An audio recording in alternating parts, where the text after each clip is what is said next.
What would you do if a client tried to make you the scapegoat for their own $1 million mistake?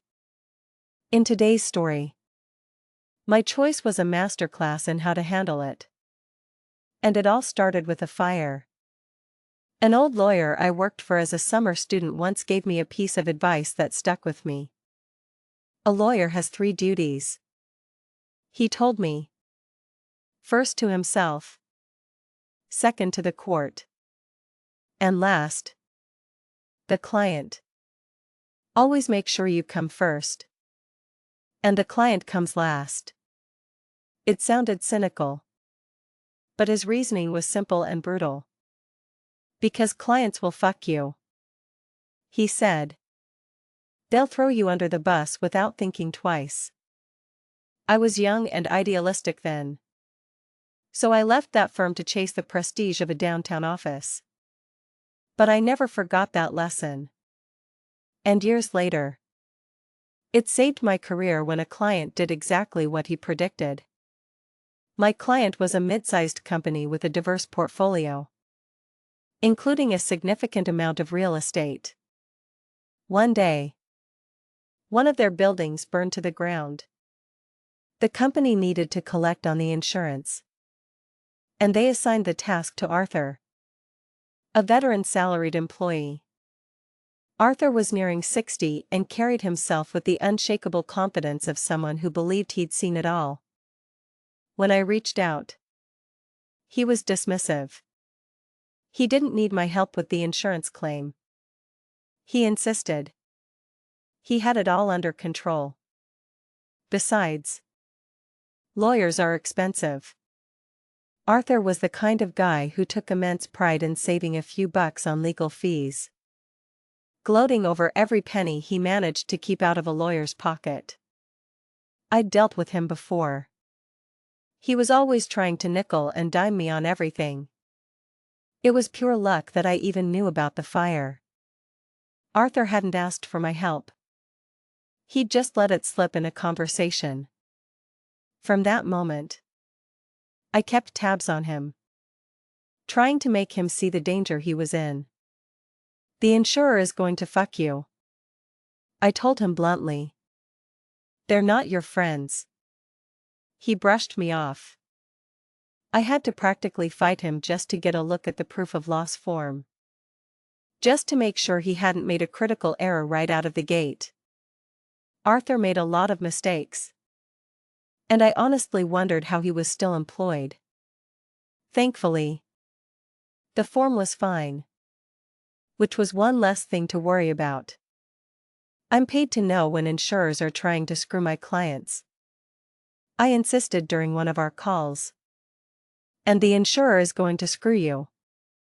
They've been stringing you along for ages with requests and questions and paperwork. But they aren't going to pay you. Not unless you sue them. But Arthur was convinced he had it handled. He got along so well with the adjuster. He said. It was all under control. Arthur made a foolish decision at that moment. Completely unaware that his attempt to save a few thousand in legal fees would ultimately cost him his entire career. The limitation period expires in 2 weeks. I warned him. My voice urgent. For those who don't know, a limitation period is a hard deadline set by law. If you don't file a lawsuit by that date, your right to sue disappears forever. Once that 2 weeks pass, it will be too late. The moment that deadline expires, they will stop taking your calls. You'll get a final email saying sorry. You're out of time. And that will be that. Let me sue right now. And you'll have the money in no time. He gave me a dismissive sure. Fine. Whatever. And rushed me off the phone. Immediately after the call, I did what any lawyer learns to do. I sent him an email with crystal clear warnings and my explicit recommendations. He ignored it. As some online commentators have pointed out, it's no surprise a lawyer would be good at covering their own behind. In my line of work, it's a survival skill. Just as a tax firm owner commented on a similar story. They drill into their accountants to always send a CYA summary email after client meetings, especially when recommending consultations with lawyers. I sent that email again as the deadline approached. And then one final time a couple of days before the cutoff. I'm going to be at trial. And you won't be able to reach me. My final email stated. But you have to sue. You have other firms on your list. So pick one and sue.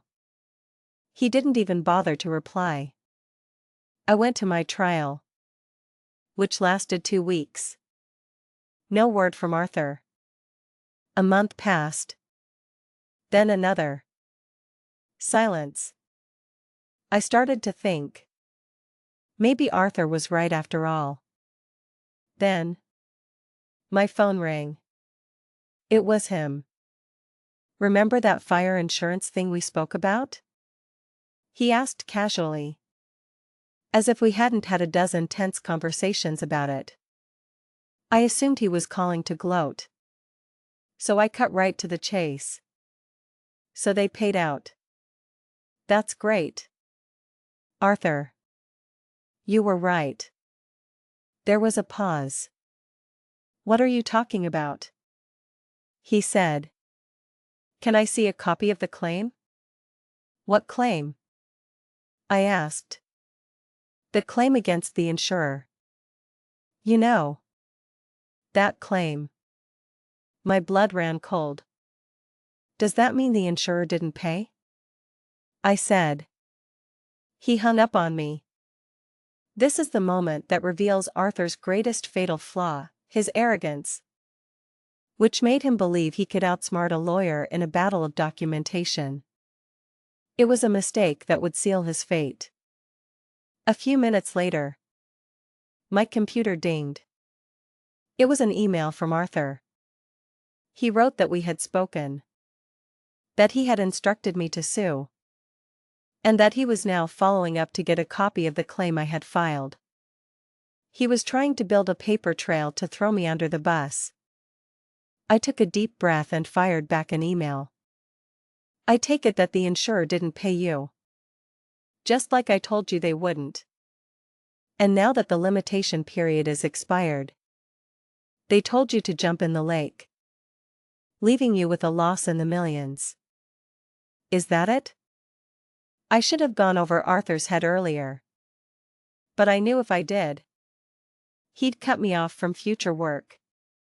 That was then. This was now. On my reply, I CC'd Arthur's boss, his boss's boss, and David, the client's in-house counsel. David, the lawyer, called me almost immediately. Arthur messed up, he said, his voice tired. We know that. He's an idiot. So what do we do? So his excuses didn't work? I asked. Nope. David explained the scene. They had hauled Arthur into a boardroom. But his story completely fell apart when confronted with the chain of my warning emails. Why would Arthur keep emailing the insurer himself if he'd already told me to sue? Once a file goes to legal, the business contact's role is over. The company knew he was lying. So that's it. Then? David asked, sounding defeated. We just lost a couple of $1,000,000? I let him hang for a second before I replied. It's okay, I said calmly. When I realized that Arthur was determined to mess this up, I issued a claim against the insurer myself. Because I had insisted he send me that proof of loss 4 months earlier. I had just enough information to file a lawsuit and preserve their right to sue. It wasn't a perfect, detailed claim, but it was enough to get our foot in the door. David was stunned. You Sued without instructions? Lawyers are absolutely not supposed to do that.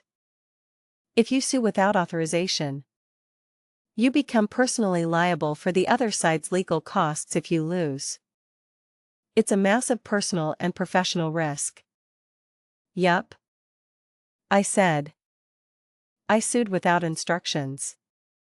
I pulled up the file and emailed him a copy of the claim as we spoke. It's a little rough, I admitted. But we can always amend it. The relief in his voice was palpable. Thank God, he exclaimed. Can I leave it with you? Of course he could. The insurer was a sitting duck. And now that the lawsuit was filed in time, I knew I would collect. A few days later, I got a call from a different manager at the client's company. Someone I didn't normally deal with. They had a new file for me. I usually deal with Arthur, I said. Fishing. What's up? What was up was that Arthur had been called into another meeting. This time, they handed him a one-page letter.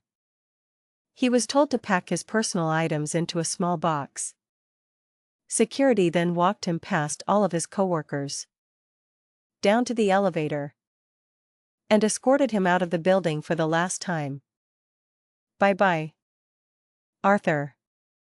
He was too old to find another decent job. It was a life-changing event for him.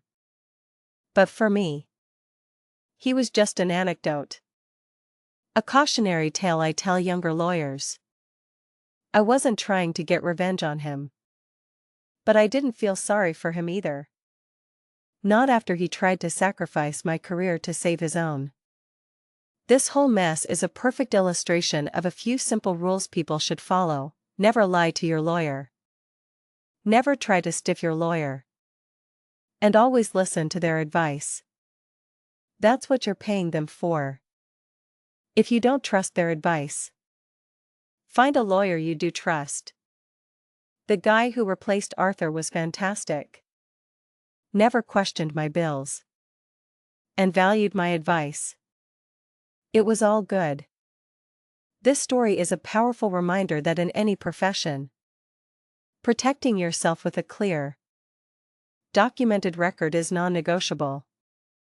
So, here's a question for you. I took a huge personal risk filing that lawsuit without permission. Would you have done the same to save a client from their own employees' incompetence? Or would you have let them face the multi-million-dollar consequence? Let me know your thoughts in the comments below.